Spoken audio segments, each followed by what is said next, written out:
Bonjour à tous, on est mercredi, et qui dit mercredi dit nouvel épisode de Moon Knight sur Disney+.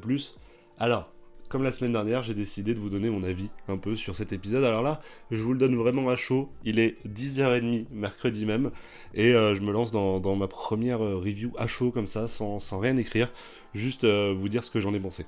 Comme la semaine dernière, deux petites choses avant de commencer. La première, c'est que je suis pas professionnel dans l'exercice de la review, d'accord, donc potentiellement j'aurais oublié quelques trucs. Et deuxième chose, c'est que je n'ai jamais lu de comics Moon Knight, je vous l'avais dit la semaine dernière. Si jamais ce que vous cherchez c'est plutôt savoir si c'est fidèle aux comics, etc., ce sera pas sur cette chaîne malheureusement, mais vous avez plein de confrères sur YouTube qui font ça très bien, et probablement que ça sera déjà sorti à l'heure où cette vidéo sort, ou alors dans les prochaines heures. Je vous invite à guetter tout ça, il y a du très beau sur YouTube, on est bien gâtés. Et on commence une nouvelle fois cet épisode dans les yeux de Steven.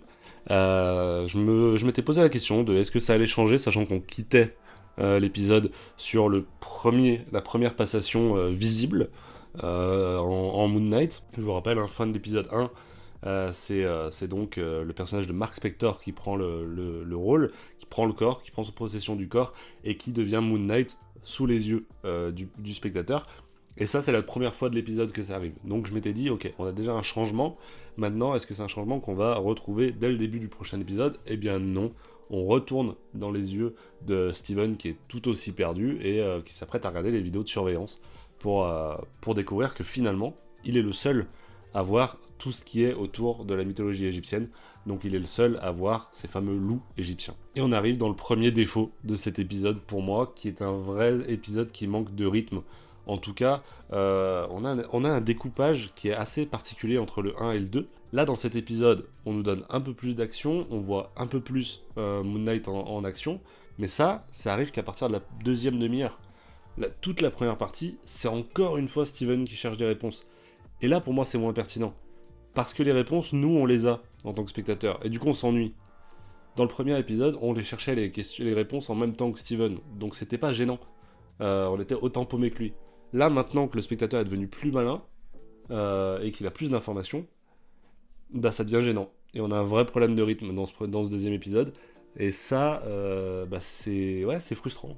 Et en même temps, c'est un épisode qui va nous introduire un nouveau personnage, qui est le personnage de Layla, qu'on avait uniquement entendu au téléphone. Moi, c'est un personnage que je connais pas du tout dans les comics, et du coup, j'ai du mal à me situer par rapport à elle. Je sais pas si j'aime le personnage ou pas. Évidemment, le personnage badass féminin, on en veut, donc ça c'est cool. Mais en même temps, on la voit pas si badass que ça. On la voit se battre pendant 2 secondes, et sinon c'est plus elle qui dit ce qu'ils ont fait ensemble, mais en soi on la voit pas trop badass.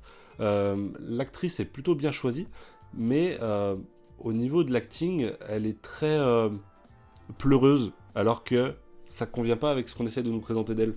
Je sais pas si vous voyez ce que je veux dire. Elle a toujours le visage un peu larmoyant. Alors évidemment, ce qu'elle vit dans cet épisode, c'est assez traumatisant, j'imagine. Mais, ça reste que c'est assez bizarre de la manière dont elle est présentée. J'ai hâte d'en savoir plus dans les prochains épisodes. Je suis pas contre, je suis pas pour. Je suis assez dubitatif sur le personnage. En revanche, s'il y en a qui arrivent à me convaincre, encore une fois dans cet épisode, c'est Ethan Hawke et Oscar Isaac qui font toujours un taf exceptionnel. Je trouve que dans cet épisode, on a moins le talent d'acting de Oscar Isaac. On sent que c'est pas réalisé par la même personne, hein, mais il fait toujours le taf. Il est toujours là, il est présent, on voit qu'il s'amuse dans son personnage, et ça c'est cool. Et en même temps, les vrais moments plaisants de l'épisode, on voit pas le visage d'Oscar Isaac. Donc à part quand Steven est dans ce local avec tous les box là, où là il y a un peu d'acting et que ça demande un peu de précision, à part ça, on n'a pas un personnage qui est très expressif sur l'épisode. En revanche, Ethan Hawke, j'en avais pas parlé dans le premier épisode, mais c'est vraiment un très bon choix de casting. Il est assez flippant, tout en étant aussi calme, et je trouve que ça, c'est vraiment les vilains les plus charismatiques, ceux qui arrivent à être calmes et en même temps te faire comprendre que c'est pas n'importe qui.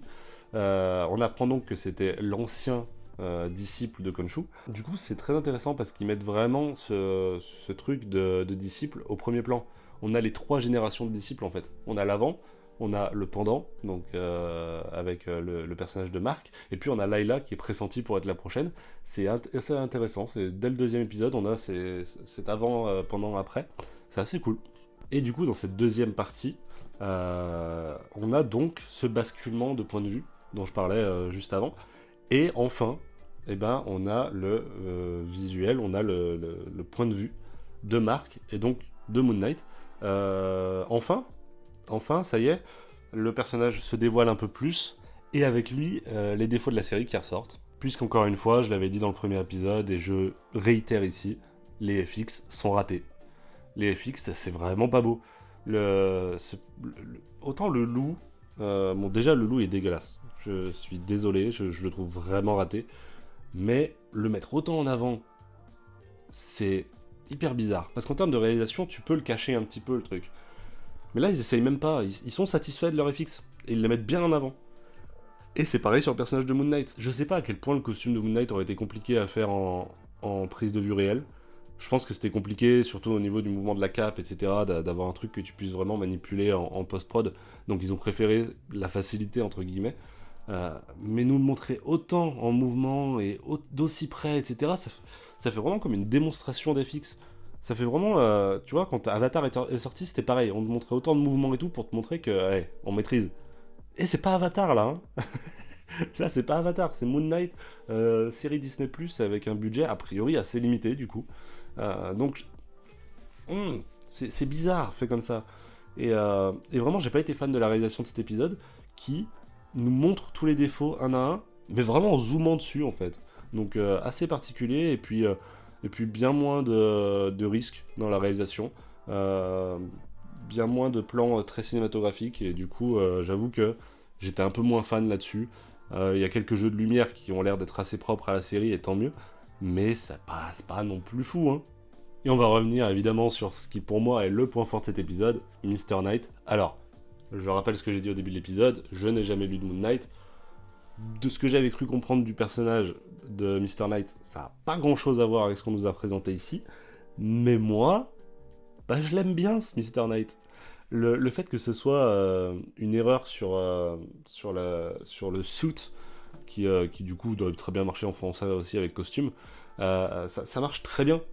Ça marche très bien parce que du coup c'est le titre de l'épisode, Summon the Suit, invoque le costume. Et du coup ça marche très bien cette petite erreur, et ça nous donne un personnage assez stylé. Et en même temps, on sent que qu'on n'est pas vraiment sur Steven. On n'est pas vraiment sur Steven, on n'est pas vraiment sur Mark quand il est en Mr. Knight, il est un peu entre les deux. Parce que ce trouillard de Steven, il est plus vraiment là, il ose mettre le coup de poing, il ose un peu se battre contre le loup. Et du coup j'aime bien cet entre-deux. J'aime bien. Et puis, on va pas se mentir, ça fait une grosse vibe Deadpool qui fait du bien à la série. Bon, on a le super-héros landing avec le poing sur le sol, ça c'est évident. Mais surtout, dans la manière dont il parle, surtout avec la cagoule, etc., je trouve vraiment qu'on a une vibe Deadpool, et c'est assez appréciable. Je voulais simplement finir en m'adressant aux lecteurs de comics. Je sais pas si vous avez vu, mais moi je l'avais raté dans le premier épisode. Il y avait un QR code qui était disponible sur un des murs du musée et qui vous permettait d'avoir un comics Moon Knight. Et ben ils ont réitéré dans le deuxième épisode, et ce a priori jusqu'à pendant les 6 épisodes de la série. Et cette fois-ci, c'est quand il est devant le box. Devant le box, il y a le numéro du box et il y a un QR code en dessous, et c'est pour avoir un autre numéro de Moon Knight, je sais plus le titre, mais voilà. En tout cas, si ça vous intéresse d'avoir un comics virtuel à lire et découvrir un peu plus de Moon Knight, et ben n'hésitez pas, vous avez ce moyen-là que Marvel met à disposition gratuitement, donc pourquoi s'en priver. En tout cas, j'espère que ce concept vous plaît toujours autant. J'ai vu que dans les commentaires, vous étiez pas mal à m'encourager à continuer dans les critiques comme ça. Bah écoutez, moi ça me plaît beaucoup.